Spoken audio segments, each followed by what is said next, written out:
Dit is flamenco, een Spaanse dans. Het begon ergens in 1996 en het was een komende gaan van docenten. Op een gegeven moment telde ik 7 docenten in 6 jaar tijd. Dus ik danste al 7 jaar op goedkope Bristol schoenen, want ieder jaar dacht ik van nou, het houdt weer op.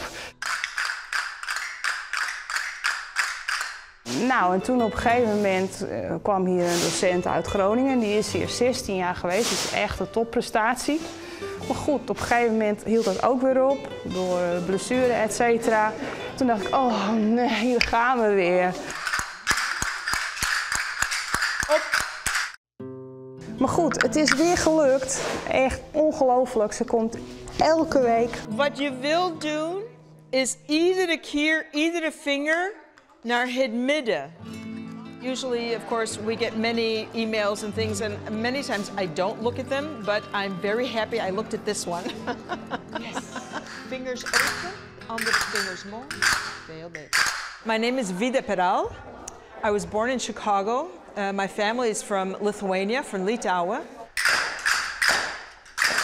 Bijna!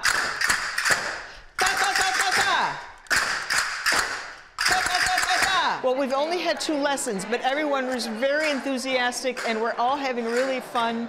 And yeah, I love coming. It's a great experience and I'm very happy to meet everyone.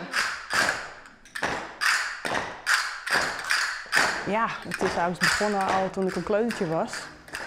Toen kreeg ik van mijn oma een hele mooie Spaans danseresje in een geel jurkje. En dat fascineerde mij, dus ik kwam gelijk op dansles. Maar ja, in die tijd had je dat nog niet voor 5-jarigen. Dus ik moest eerst 2 jaar op een soort kleutergym. En dan pas kon je dan naar de jazzballet in ons dorp.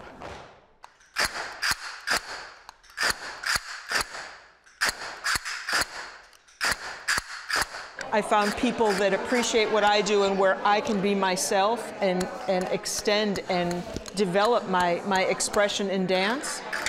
So it's been a wonderful experience. And I am a world traveler. I've been to 38 countries.